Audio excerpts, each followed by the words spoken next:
बिस्मिल्लाहिर्रहमानिर्रहीम। अस्सलाम वालेकुम।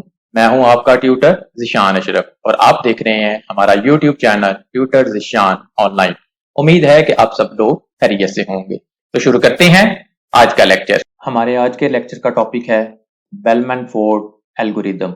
आज के इस वीडियो लेक्चर के अंदर मैं आपको बेलमैन फोर्ड एल्गोरिदम के मुतालिक तफसील के साथ बताऊंगा कि बेलमैन फोर्ड एल्गोरिदम किस तरह का एल्गोरिदम है, इसकी वर्किंग किस तरह से होती है, इसके एल्गोरिदम को स्टेप बाय स्टेप आपके सामने एक्सप्लेन करूंगा और लास्ट के ऊपर एक छोटी सी प्रैक्टिकल एग्जांपल के साथ ग्राफ के ऊपर बेलमैन फोर्ड को अप्लाई करूंगा। जैसा कि हमें मालूम है कि बेलमैन फोर्ड एल्गोरिदम ग्राफ के अंदर से शॉर्टेस्ट पाथ को फाइंड आउट करने के लिए यूज होता है। इससे प्रीवियस लेक्चर के अंदर हमने डायक्स्ट्रा एल्गोरिदम को तफसील के साथ समझा था। डायक्स्ट्रा एल्गोरिदम भी ग्राफ के अंदर से शॉर्टेस्ट पाथ को फाइंड आउट करने के लिए यूज होता है। प्रीवियस लेक्चर के अंदर हमने डायक्स्ट्रा एल्गोरिदम की मदद से ग्राफ के अंदर से शॉर्टेस्ट पाथ को कैलकुलेट किया था। आज के इस वीडियो लेक्चर के अंदर हम बेलमैन फोर्ड एल्गोरिदम को तफसील के साथ पढ़ेंगे और उसके साथ साथ डायक्स्ट्रा एल्गोरिदम के साथ इसको कंपेयर भी करेंगे कि दोनों में क्या डिफरेंसेस हैं। तो सबसे पहले हम बेलमैन फोर्ड एल्गोरिदम को समझते हैं। Bellman Ford algorithm follows greedy approach. Bellman Ford algorithm भी ग्रीडी अप्रोच को फॉलो करता है।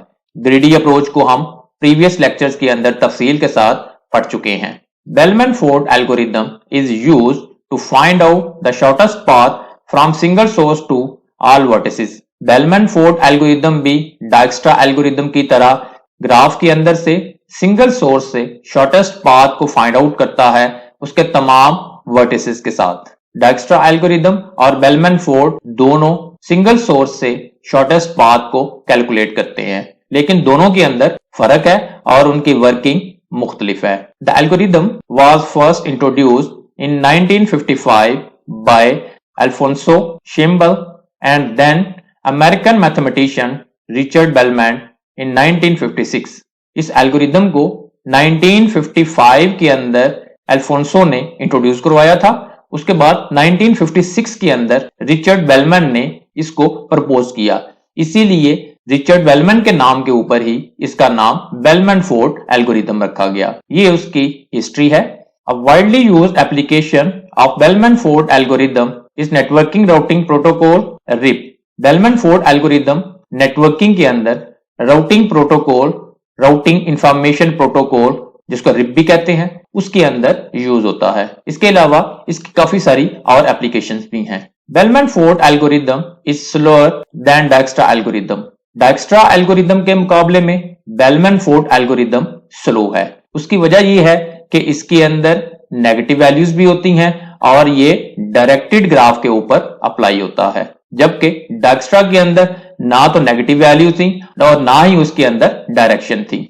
Bellman Ford algorithm also works with negative values of the edges. Bellman Ford algorithm के अंदर एजेस की नेगेटिव वैल्यूज भी हो सकती हैं। अब किसी एज का वेट नेगेटिव अगर हो तो बड़ा अजीब सा है कि किसी एज का वेट नेगेटिव हो, लेकिन ये नेगेटिव एज के वेट के हवाले से सिर्फ नहीं है, काफी सारी एप्लीकेशंस के अंदर नेगेटिव वैल्यू की जरूरत भी पड़ सकती है, जैसा कि हीट को अब्सॉर्ब करना और हीट को रिलीज करना। टेम्परेचर पॉजिटिव के अंदर भी हो सकता है, नेगेटिव के अंदर भी हो सकता है। इसके अलावा काफी सारी और सिनेरियोज भी ऐसे हो सकते हैं जहां पे नेगेटिव वैल्यूज की जरूरत पड़ सकती है। नेगेटिव वैल्यूज के साथ डायक्स्ट्रा एल्गोरिदम वर्क नहीं करता, वहां पे बेलमैन फोर्ड एल्गोरिदम काम करता है। और इसके साथ साथ बेलमैन फोर्ड एल्गोरिदम के अंदर जो ग्राफ होगा वो डायरेक्टेड ग्राफ होगा। अब बात करते हैं कि बेलमैन फोर्ड एल्गोरिदम की वर्किंग किस तरह से है। How Bellman Ford algorithm works. Bellman Ford algorithm की वर्किंग किस तरह से है। Its working is similar to Dijkstra algorithm with directed graph. Bellman Ford algorithm की वर्किंग डायक्स्ट्रा एल्गोरिदम की वर्किंग की जैसे ही है, लेकिन ये डायरेक्टेड ग्राफ के ऊपर अप्लाई होता है, जबकि डायक्स्ट्रा एल्गोरिदम के अंदर डायरेक्टेड ग्राफ नहीं था, अनडायरेक्टेड ग्राफ था। The only difference is that its work with negative value. Dijkstra algorithm और बेलमैन फोर्ड एल्गोरिदम के अंदर एक फर्क यह भी है कि बेलमैन फोर्ड एल्गोरिदम के अंदर एजेस की नेगेटिव वैल्यूज भी हो सकती है, जबकि डायक्स्ट्रा एल्गोरिदम के अंदर सिर्फ और सिर्फ पॉजिटिव वैल्यूज थी। ये दो फर्क है जो बेलमैन फोर्ड और डायक्स्ट्रा एल्गोरिदम के अंदर है। बाकी वर्किंग ऑलमोस्ट सेम है। It start working from any node select a node as a source. Dijkstra algorithm की तरह इसकी वर्किंग भी किसी भी नोड से स्टार्ट हो सकती है जिसको हम सिलेक्ट करेंगे as a source. Create an empty set name that keeps track of vertices. एक एम्प्टी सेट ले लें जिसके अंदर तमाम वर्टिसेस को ऐड करते जाएं। Assign infinite distance value to all vertices and assign 0 to source vertex। जिस वर्टिक्स से हमने वर्किंग को स्टार्ट करना है उसको 0 साइन कर देंगे और बाकी वर्टिसेस को इनफाइनाइट असाइन करेंगे क्योंकि अभी हमने उनको मालूम नहीं किया। Pick a vertex u which is not in set and has a minimum distance value while tree set does not include all vertices। एक एक वर्टिस को पिक करते जाएंगे जिसका वेट या डिस्टेंस मिनिमम होगा और उसको ट्री के अंदर ऐड भी करते जाएंगे। ये सिलसिला तब तक चलेगा जब तक तमाम के तमाम वर्टिसेस सेट के अंदर ऐड नहीं हो जाते और नेगेटिव वैल्यूज के साथ हम अपने पूरे के पूरे ग्राफ को चेक नहीं कर लेते। उसके बाद add vertices u in set and update distance values of all adjacent vertices of u। उसके बाद डिस्टेंस को अपडेट भी करते जाएंगे। अगर किसी एक वर्टिस से दूसरे वर्टिक्स तक पहुंचने के लिए हमारे पास अल्टरनेटिव पाथ अवेलेबल है और उसका डिस्टेंस पहले से कम है तो पहले वाली वैल्यू को हम अपडेट कर सकते हैं। ये बेलमैन फोर्ड एल्गोरिदम की वर्किंग है। अब हम बात करते हैं इसके एल्गोरिदम की। ये बेलमैन फोर्ड एल्गोरिदम है।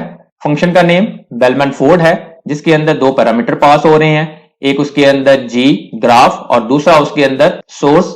यहां से हमारी वर्किंग स्टार्ट होगी। फंक्शन की description to find shortest path है। ये सारे का सारा एल्गोरिदम ऑलमोस्ट सिमिलर है डायक्स्ट्रा एल्गोरिदम की तरह। इसके अंदर थोड़ी बहुत तब्दीली है। ये तकरीबन सारे का सारा एल्गोरिदम डायक्स्ट्रा एल्गोरिदम की जैसा ही है। चंद एक डिफरेंसेस हैं, इसलिए मैं इसको स्टेप बाय स्टेप एक्सप्लेन नहीं करूंगा। इस एल्गोरिदम को आप किसी भी लैंग्वेज के अंदर इंप्लीमेंट कर सकते हैं। अब मैं एक छोटी सी प्रैक्टिकल एग्जांपल के साथ ग्राफ के ऊपर बेलमैन फोर्ड एल्गोरिदम को अप्लाई करता हूं। Practical example of bellman Ford algorithm. ये बेलमैन फोर्ड एल्गोरिदम की प्रैक्टिकल एग्जांपल है। ये हमारे सामने एक डायरेक्टेड, वेटेड और कनेक्टेड ग्राफ है। इसके अंदर साइकिल्स भी हैं और नेगेटिव वैल्यू भी है। ये डायरेक्टेड ग्राफ है जिसके अंदर हर एक वर्टिक्स से दूसरे वर्टिक्स तक पहुंचने के लिए डायरेक्शन है। किसी एक नोड से दूसरे नोड तक पहुंचने के लिए जो डायरेक्शंस अवेलेबल हैं उन्हीं डायरेक्शन को फॉलो करते हुए हम वहां पे मूव कर सकते हैं। डायरेक्शन के अलावा हम ग्राफ के ऊपर एक वर्टेक्स से दूसरे वर्टेक्स तक मूव नहीं करेंगे। फिर उसके साथ साथ नेगेटिव वैल्यूज भी हैं। हमने उन वैल्यूज के हिसाब से भी शॉर्टेस्ट पाथ को कैलकुलेट करना है। इसके अंदर हमारी जो वर्किंग है वो ए नोड से स्टार्ट होगी। ए नोड को हमने सिलेक्ट कर लिया एज अ सोर्स नोड। उसके बाद हमने एक एम्प्टी सेट लिया। ए से वर्किंग स्टार्ट होनी है। ए को हमने उसके अंदर ऐड कर दिया है। उसके अलावा हम एक टेबल बनाएंगे जिसके अंदर हम ए से जितने भी वर्टिसेस होंगे उनके वेट को कैलकुलेट करेंगे। ये हमारे सामने स्क्रीन के ऊपर 5 by 5 का एक टेबल है जिसके अंदर टॉप रो के ऊपर तमाम वर्टिसेस हैं और इस टेबल के अंदर हम ए से तमाम वर्टिसेस के साथ जो उसका डिस्टेंस बनेगा उसको कैलकुलेट करके इसके अंदर ऐड करते जाएंगे। ए को हमने सिलेक्ट किया था as a source node. Source node को हमने 0 साइन कर दिया, जबकि बाकी जो वर्टिसेस हैं उनका अभी हमें मालूम नहीं है, लिहाजा हमने उनको इनफाइनाइट असाइन कर दिया। उसके बाद हम ए नोड से अपनी वर्किंग को स्टार्ट करते हैं। ए नोड के जितने भी एडजेसेंट नोड्स हैं हमने पहले उनको फाइंड आउट करना है। ए नोड का बी एडजेसेंट नोड है और ए नोड का सी एडजेसेंट नोड है। ए से बी और ए से सी दोनों तरफ हमारे पास डायरेक्शन मौजूद है। ए से बी हम डायरेक्ट पहुंच सकते हैं जिसका वेट 6 है।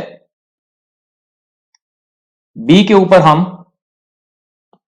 ए के थ्रू 6 वैल्यू के साथ पहुंचे और इसी तरह सी के ऊपर ए के थ्रू हम पहुंच सकते हैं जिसका वेट 3 है। सी को भी हमने मालूम कर लिया जिसका वेट 3 है। ए पहले से मौजूद है, बी को भी हमने डिस्कवर कर लिया और सी को भी हमने डिस्कवर कर लिया। ए से बी मार्क कर दिया। सिमिलरली ए से सी भी मार्क कर दिया। बी और सी दोनों को हमने मालूम कर लिया।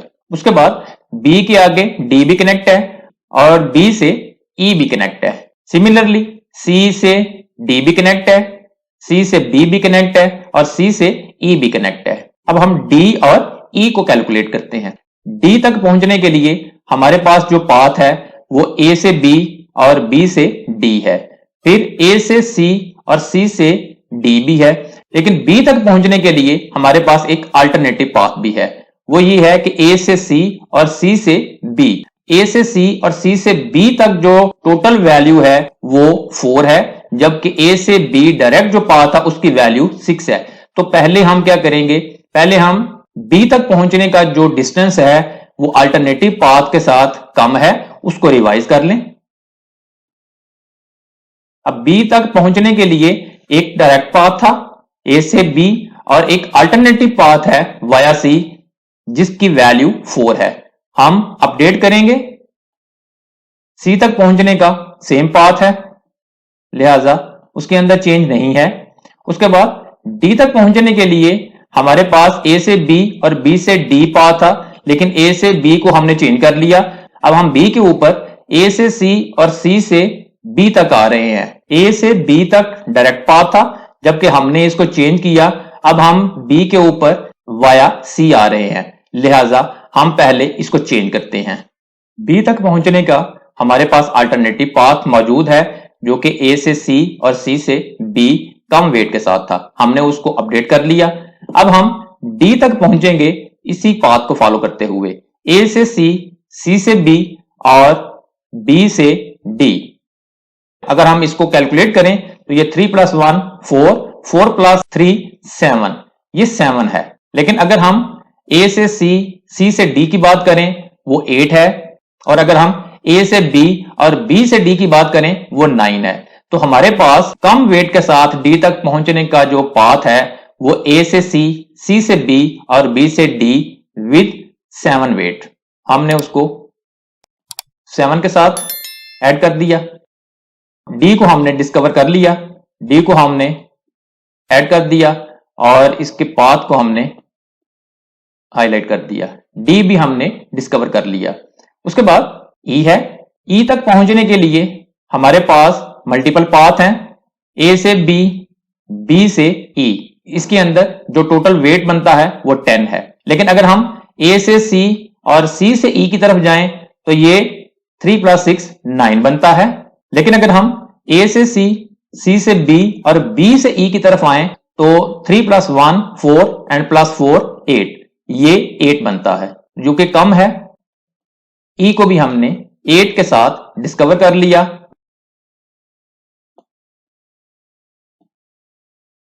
ई को भी हमने ऐड कर लिया। अब बजाहिर तमाम वर्टिसेस को हमने डिस्कवर कर लिया है, लेकिन अभी इसके अंदर ये नेगेटिव वैल्यू भी है।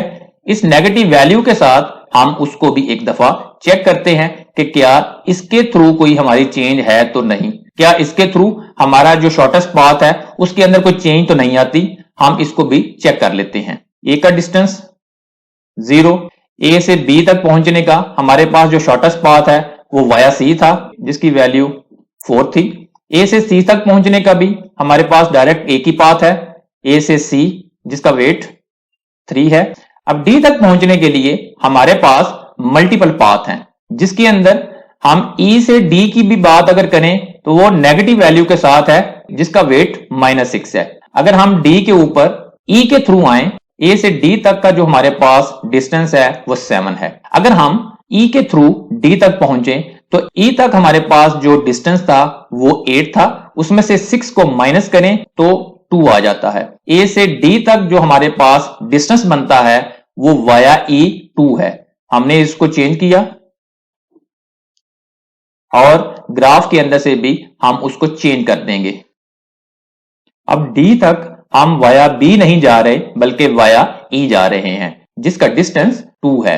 उसके बाद ई तक हमारे पास कोई और अल्टरनेटिव पाथ नहीं है। मिनिमम डिस्टेंस जो हमने कैलकुलेट किया था वो 8 ही है जो कि वाया बी है, वो सेम रहेगा। इस तरह हमने नेगेटिव वैल्यू के साथ भी सारे के सारे ग्राफ के ऊपर एक दफा रिव्यू किया और जहां पे जो चेंज बनती थी उस डिस्टेंस के साथ हमने अपने पाथ को चेंज कर लिया। ये हमारे पास फाइनल टेबल है जिसके अंदर 8 से उसके हर एक वर्टिस का डिस्टेंस मौजूद है। ये था बेलमैन फोर्ड एल्गोरिदम और उसकी प्रैक्टिकल एग्जांपल। उम्मीद है आपको समझ आ गई होगी। अगर आपका कोई क्वेश्चन हो तो कमेंट सेक्शन के अंदर पूछ सकते हैं। वीडियो को लाइक और शेयर जरूर करें। हो सकता है आपके शेयर करने से किसी दूसरे का फायदा हो जाए। कमेंट सेक्शन के अंदर अपनी राय का इजहार करें और अगर अभी तक आपने हमारे चैनल को सब्सक्राइब नहीं किया तो सब्सक्राइब के बटन के ऊपर क्लिक करके साथ घंटी के निशान को दबा दें ताकि हमारे आने वाली हर वीडियो का आपको फौरन पता चल सके। अपना बहुत सारा ख्याल रखिएगा। अल्लाह हाफिज।